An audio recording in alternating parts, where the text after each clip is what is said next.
Tuhan. Saya berterima kasih kepada Bapak Ibu Gembala yang sudah mempercayakan kami hari ini, memberikan waktu kesempatan bagi kami untuk boleh menyampaikan firman Tuhan kepada kita semuanya. Perkenalkan, nama saya Ripka Brutarigan. Kami tinggal di Tanah Karo, Kota Bangun. Anak-anak Tuhan anugerahkan ada 3 orang. Yang pertama laki, yang kedua laki, yang ketiga perempuan. Dan bapak mereka sudah menunggu saya di sorga. Jadi selama 5 tahun kami melayani sebagai orang tua tunggal. Tapi puji Tuhan, anak saya yang paling besar, Evan Hizkia, boleh sudah membantu melayani karena dia juga bersekolah di teologi Salatiga waktu itu dan melanjutkan di Medan.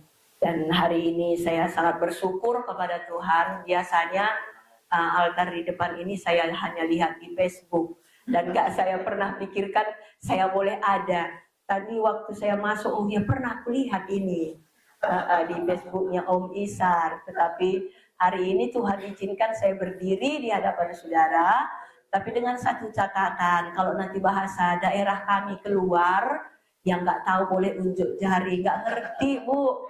Tapi di sini tadi ada Nandekaro, ya, Berukaro. Tadi udah bilang menjua-jua, aku Brutarigan Brekaro. Jadi mama kukam. Iya, kalau Berukaro itu lembut kali, baik kali. Kalau bukan karena Berukaro, aku nggak jadi hamba Tuhan. Karena mama dulu memang karena mama itu orang tuanya dia cepat anak yatim. Jadi memang Berukaro ibu kabupaten itu biasanya gini kan. Tapi mama ini karena memang orang tuanya udah nggak ada, dia anak yatim jadi nggak banyak ngomong. Jadi itu makanya tadi mama aku bilang lembut ini mama Berukaro ini. Oke. Puji Tuhan. Haleluya. Bagaimana kabar Anda sepanjang tahun ini? Luar biasa. Iya, luar biasa. Kalau kami di Tanah Karo, bagaimana kabar Anda sepanjang minggu ini? Dahsyat, luar biasa. Yes, yes, yes. Orang daerah kan taunya hanya yes aja. Kalau sambung udah nggak ngerti. Hanya bahasa daerah saja. Makanya nanti kita satukan nggak apa-apa ya. Oke, jadi saya bilang bagaimana kabar Anda sepanjang tahun. Karena tadi pemimpin pujian katakan ini minggu terakhir. Jadi kita boleh merenungkan bagaimana sepanjang tahun ini Tuhan luar biasa dalam hidup kita. Jadi bagaimana kabar Anda sepanjang tahun ini? Jemaat bilang dahsyat, luar biasa. Yes, yes, yes. Oke, kita mulai, siap? Bagaimana kabar Anda sepanjang tahun ini? Dahsyat, luar biasa. Yes, yes, yes. Haleluya, berikan kemuliaan buat Tuhan. Haleluya. Mungkin saudara nanti bingung, kok suaranya kok serak-serak basah. Kalau boleh saya katakan bahwa kalau waktu saya gadis, suara saya paling oke. Tadi ada lagu apa tadi? Yang bukan, yang setengah tadi mati. Kepadamu ku berdoa. Waktu gadis saya juara loh di Tanah Karo. Lagu ini. Iya. Tapi sekarang bertambahnya usia, suara saya udah habis. Kalau Om Blue dulu mungkin enggak, yang lain nggak tahu ya. Kalau Om Blue bilang aku bangga kali dengan suara Andu. Jadi hari ini mungkin nanti kok suaranya serak-serak, ya mungkin karena cuaca atau bagaimana, sehingga faktor umur bisa jadi juga. Mari kita buka di dalam firman Tuhan, yaitu Lukas pasal yang kedua. Lukas pasal yang kedua, ayat yang ke-10. Saya mau bacakan firman Tuhan ini kepada kita semua saudara. Kalau saudara sudah menemukan, katakan haleluya. Lukas pasal 2 ayat yang ke-10. Lalu kata malaikat itu kepada mereka, jangan takut, sebab sesungguhnya aku memberitakan kepadamu kesukaan besar untuk seluruh bangsa. Kami membawakan firman Tuhan hari ini, yaitu meresponi janji Tuhan. Apa? Meresponi janji Tuhan. Artinya, meresponi itu satu reaksi atau satu perasaan yang muncul setelah seseorang memberi informasi. Jadi ada respon atas apa janji Tuhan hari ini kepada kita jemaat Tuhan Eklesia yang kami kasihi dalam nama Yesus Kristus. Ada perkataan malaikat itu kepada para gembala-gembala mengatakan jangan takut. Tentunya manusia selalu punya perasaan takut, betul atau tidak? Di antara kita ini tidak akan ada yang dapat berani mengunjuk diri bahwa ia adalah tidak pernah menghadapi yang namanya rasa ketakutan, rasa kebimbangan. Semua manusia, baik sukses atau belum sukses, rasa ketakutan, rasa kebimbangan selalu dan pasti ada dalam dirinya. Dan mungkin hari ini juga saudara, hal itu sedang melekat dalam diri kita. Tetapi dengan hadirnya firman Tuhan, dengan kita merespon satu janji Tuhan mengatakan, jangan takut. Kenapa dan apa yang menjadi alasan malaikat Tuhan kepada para gembala ini? Jangan takut. Sebab ada sesuatu yang harus kita responi. Janji Tuhan itu bahwa ia memberitakan satu kesukaan besar. Rasa ketakutan yang ada dengan dia menginformasikan, dengan mengatakan bahwa sebab sesungguhnya aku memberitakan kepadamu kesukaan besar untuk seluruh bangsa. Bukan hanya kesukaan yang besar kepada jemaat Eklesia saja, kita yang berkumpul, tetapi kesukaan yang besar itu Tuhan katakan buat seluruh bangsa. Tadi Bapak Gembala bilang di sini banyak suku Ambon. Orang Ambon itu terkenal dengan suaranya yang bagus. Yang nyanyi itu tadi perasaanku pun pasti orang Ambon ya, enggak? Kepadamu ku berdoa. Bagus suaranya. Kesukaan itu bukan buat hanya satu suku saja, tetapi kesukaan yang Tuhan janjikan hari ini kepada para gembala mengatakan bahwa hari ini adalah hari satu kesukaan yang besar. Kesukaan yang bagaimana? Yaitu lahirnya Yesus Kristus. Dan dengan lahirnya Yesus Kristus itu membawa harapan.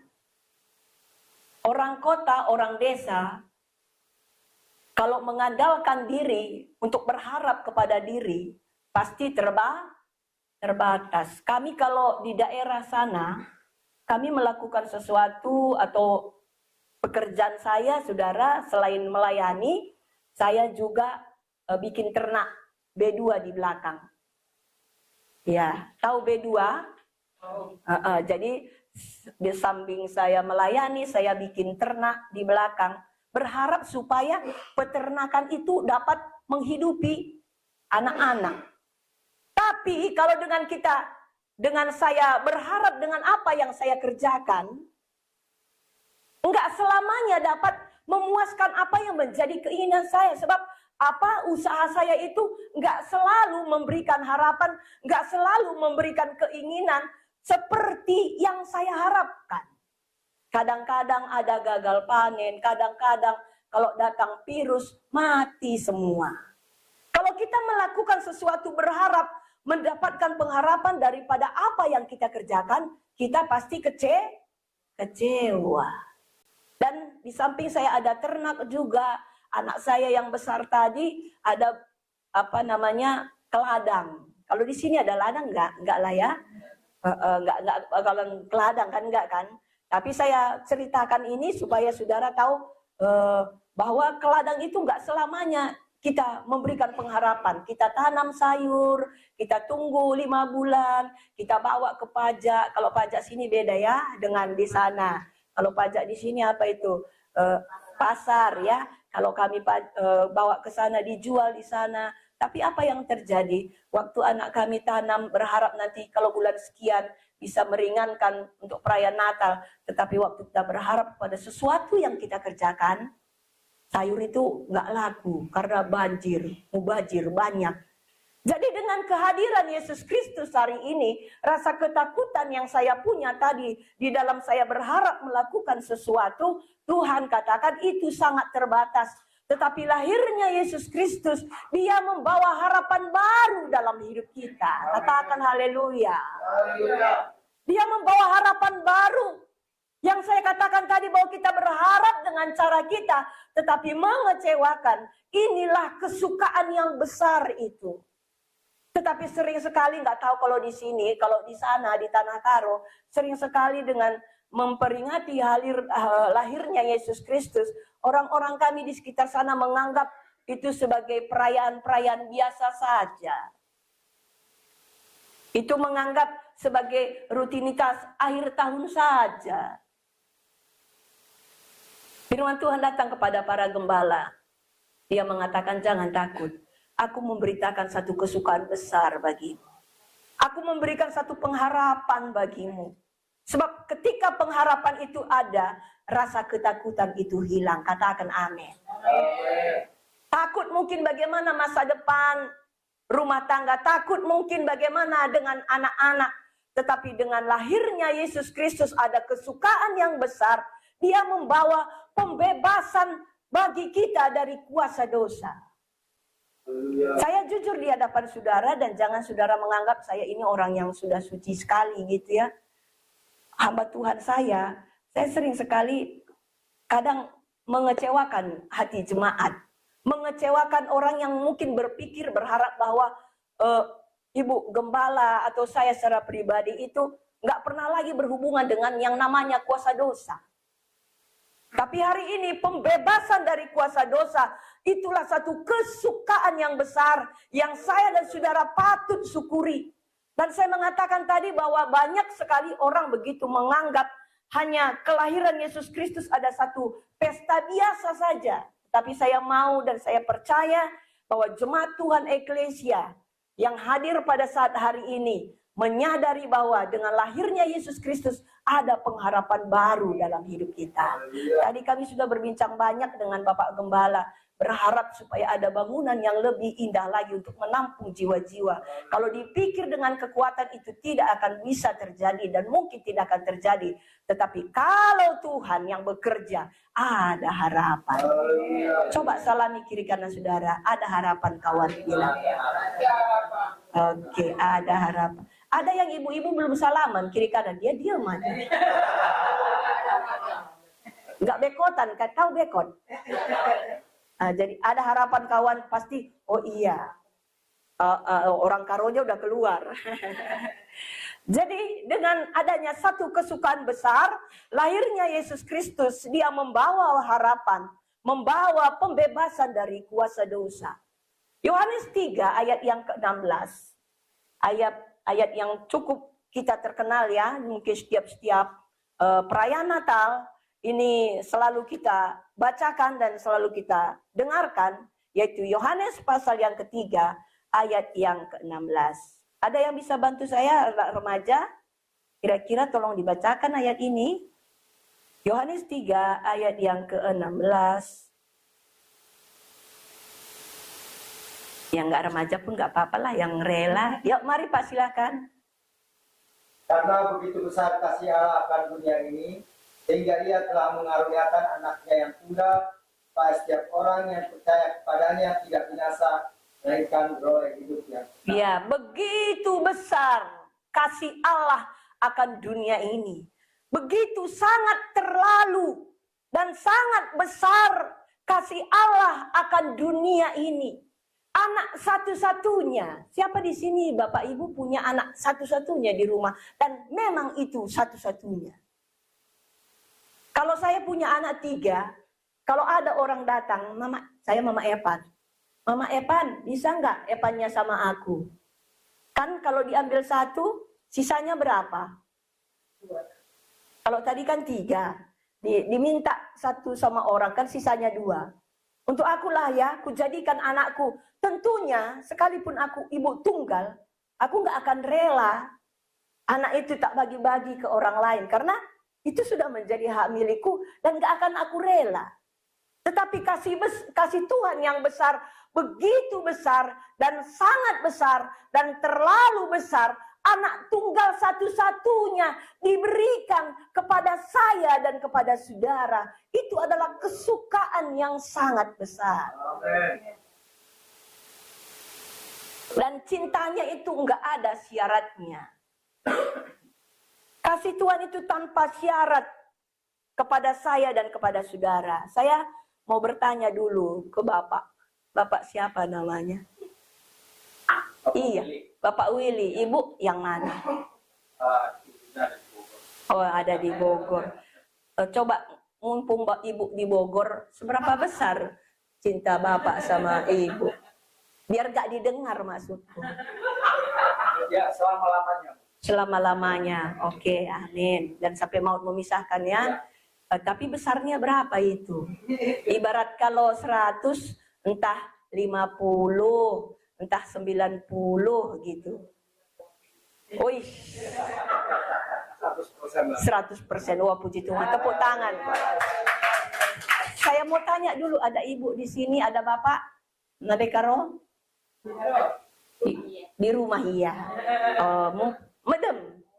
Mumpung bapak di rumah, kira-kira jujur kita sama-sama orang Karo.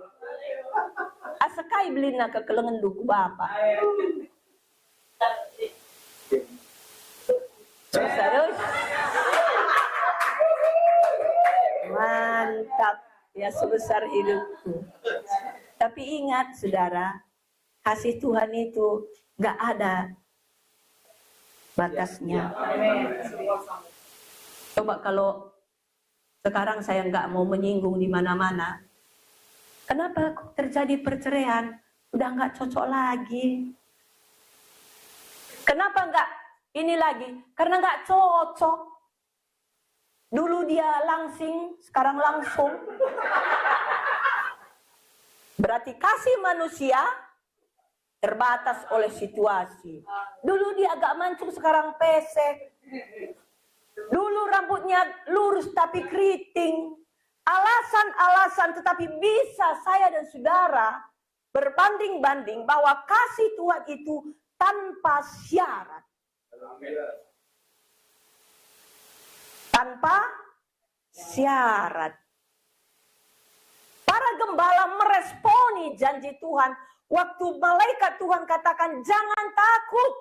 Aku ada di sini, aku memberitakan satu kesukaan besar, lahirnya Yesus Kristus, dan dengan kelahirannya itu dia membawa pengharapan yang baru dan membebaskan saya dan saudara. Karena apa? Kasih Tuhan itu besar.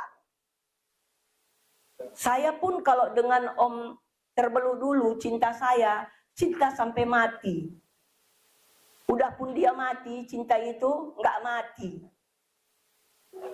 Makanya saya nggak mau niat cari siapa-siapa.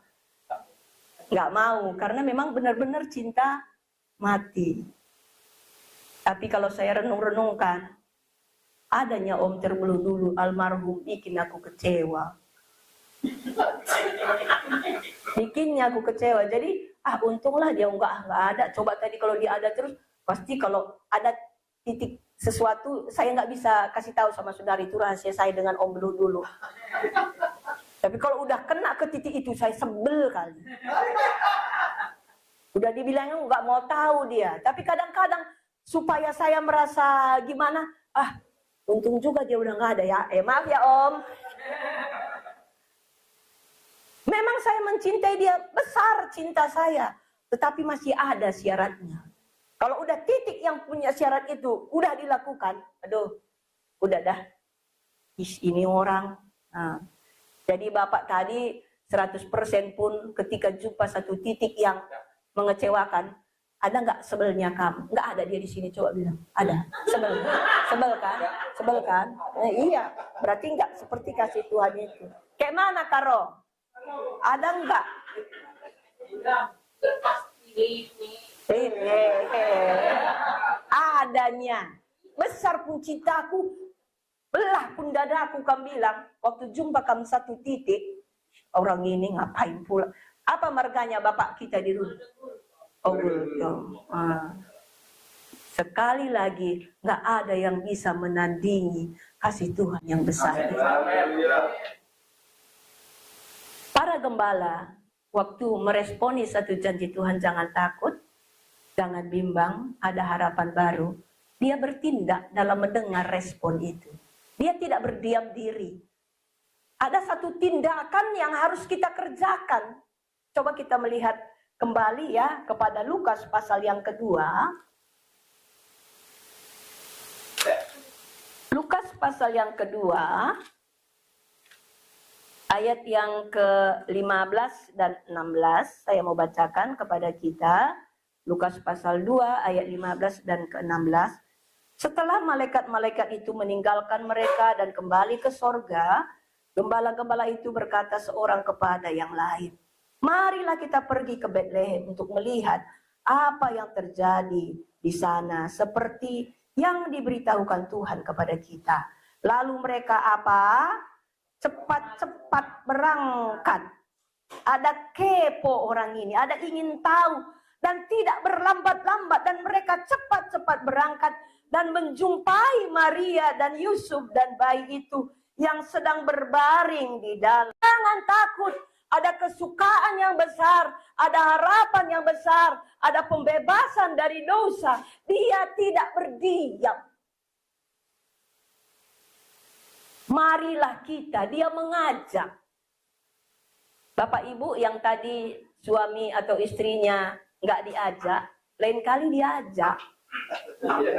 Sebab marilah kita itu bukan satu orang kan, marilah kita berarti kita ajak, ingatkan anak-anak kita. Atau mungkin anak-anak tadi nggak mau ibadah, terlambat bangun. Ya udah, kalau nggak mau ya udah situlah, nggak usah kau ikut. Enggak. Saya katakan kepada jemaat Tuhan yang kami layani di sana, jangan karena anak-anak ribut di gereja, kamu tinggalkan. Sebab apa? Anak-anak yang masih kecil pun harus diajak, harus diperkenalkan dengan siapa juru selamatnya. Apalagi yang sudah dewasa.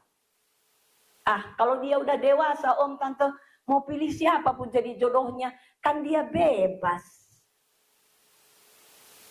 Mari berikan satu tengah-tengah keluarga saudara, ajak semua anak-anak seisi rumah tangga dan keluarga. Marilah kita melihat benar atau tidak perkataan malaikat Tuhan ini, jangan takut. Benar atau tidak malaikat ini memberikan harapan baru. Ada satu respon, meresponi janji Tuhan, sehingga marilah kita pergi menjelajah, berjalan kaki dan datang melalui jalan daerah-daerah lain, menempuh jarak yang cukup panjang untuk melihat benar tidak janji Tuhan itu yang memberikan pengharapan. Kalau di kota ada ibadah malam kah? Ada ya. Kadang-kadang kalau kami di desa ibadah malam, kalau udah mati lampu aja, ada hujan aja, alasannya lain kali aja. Tapi para gembala ini menjelajah, berjalan kaki, menempuh jarak yang cukup jauh, bukan menjadi alasan. Katakan haleluya. Orang-orang tua kami ini rambutnya yang sudah putih, saya tahu ini bukan menjadi usia yang menjadi alasan bagi mereka. Amin ibu. Saya bangga dengan ibu-ibu. Kami punya jemaat dulu kan, belum begitu tua, tapi katanya tante aku pensiun aja katanya. Emangnya apa ke gereja pensiun? Kenapa pensiun pung? Aku bilang, aku udah tua ini. Padahal gereja nggak terlalu kayak gini jauhnya ya. Di sini kita jumpa dengan macet. Tadi kata Om Isar, tante 1,5 jam kita jalan ini macet. Ini belum macet ini katanya. Tapi kalau menjadi alasan bisa saja, jauh. Tetapi para gembala ini, dia menjelajah, berjalan kaki, datang melihat betul atau tidak. Ada satu respon ketika janji Tuhan, jangan takut. Unang mabiar, itu artinya apa itu? Oh, jangan takut. Jangan takut. Dan mereka mengatakan, marilah kita pergi. Ayo. Ingatkan seluruh anggota keluarga saudara, jangan biarkan dia tidur di hari Minggu. Amin. Ayo. Di gereja ada harapan. Di rumah Tuhan ada harapan. Di rumah Tuhan ada jalan keluar. Ajak seluruh anggota keluarga saudara. Kalau saudara punya pembantu, dia nggak kemana-mana, ajak. Ayo ibadah yuk. Jadi mereka menempuh perjalanan, menjelajah berjalan kaki sambil bersuka cita. Bagaimana sebenarnya dan apa sebenarnya yang akan terjadi. Ayo, marilah kita pergi ke Betlehem untuk melihat apa yang terjadi di sana. Seperti yang diberitahukan Tuhan kepada kita. Lalu mereka cepat-cepat berangkat tanpa pikir panjang. Sudah mendengar kabar baik, meresponi janji Tuhan. Ayo. Dia nggak berpikir, kayak mana kambing kita ini? Masa kita tinggalkan, sebab gembala-gembala ini kan menjaga kambing domba ya di padang. Tapi dia tidak memikirkan itu. Ketika ada kabar baik membawa harapan pembebasan dari kuasa dosa. Ayo, segala sesuatu yang selama ini yang ia kerjakan, ia tinggalkan semua. Karena apa? Ada satu tujuan atau satu janji Tuhan memberikan harapan baru. Tidak menjadi alasan perjalanan yang cukup mereka tempuh, tetapi sebuah satu tindakan untuk mencari Tuhan. Oma-oma kami yang kami kasih dalam nama Tuhan Yesus Kristus, umur ndu ini, situasi ndu ini, kekuatan ndu ini tidak menjadi satu alasan bagaimana kami sangat rindu mencari Yesus. Sebab ketika kita berjumpa dengan Yesus, ada harapan baru, ada solusi, ada jalan keluar. Apa yang terjadi ketika kita dan saya saudara meresponi janji Tuhan? Ada satu kesukacita yang besar. Sebagai ayat terakhir Lukas pasal yang kedua, ayat yang ke-20. Apa yang terjadi bagi para gembala ini? Saya membacakan kepada saudara. Maka kembalilah gembala-gembala itu sambil apa?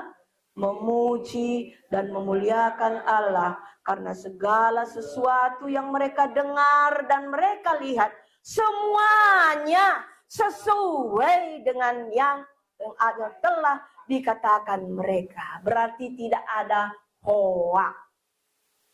Tahu hoa? Gak ada jong. Kalau jong di tempat kami jagung. Tapi istilah kerennya gak ada jongnya. Meresponi janji Tuhan itu bukan mengharapkan janji palsu. Tetapi harus ada tindakan supaya kita menerima janji Tuhan itu. Mari kita pergi. Jangan mau menjadi jemaat, maunya kalau enggak Bapak Gembala besok enggak mau gereja. Jangan nake. Tahu nake? Jangan teman-teman. Aku kalau enggak dibesuk Bapak Gembala enggak mau datang ah. Aku kalau enggak bareng ibu gembalanya enggak mau datang. Para gembala ini katakan, ayo. Menjadi jemaat, kita harus suka mengajak teman-teman yang lain. Sebab apa? Ketika kita kembali, maka kembalilah gembala-gembala itu sambil memuji dan memuliakan Allah. Karena segala sesuatu yang mereka dengar, mereka lihat semuanya sesuai. Kita melayani Tuhan ini enggak ece-ece. Enggak rutinitas. Enggak hanya, ya kan aku orang Kristen, ya ikut Tuhan, ikutlah. Enggak. Segala sesuatu yang firman Tuhan katakan benar-benar nyata. Jadi apapun tadi dalam diri kita, rasa ketakutan, rasa kebimbangan. Ketika kita ada respon akan janji Tuhan itu, engkau akan pulang dengan sukacita karena terbukti nyata. Menjadi nyata. Bukan kata orang lain, tapi menjadi kesaksianmu sendiri. Bahwa luar biasa kasih Tuhan yang besar itu benar-benar nyata dan memberikan pengharapan baru dalam hidup kita. Itu sebabnya nggak ada alasan bagi saya dan bagi saudara untuk tidak meresponi janji Tuhan. Sebab janji manusia kebanyakan janji palsu. Bapak, sekalipun Bapak tadi bilang cintandu besar, adanya palsu-palsunya dikit. Untung tadi ibu nggak ada. Kalau dia ada, aku tanya, bohongnya itu tante. Bohongnya itu.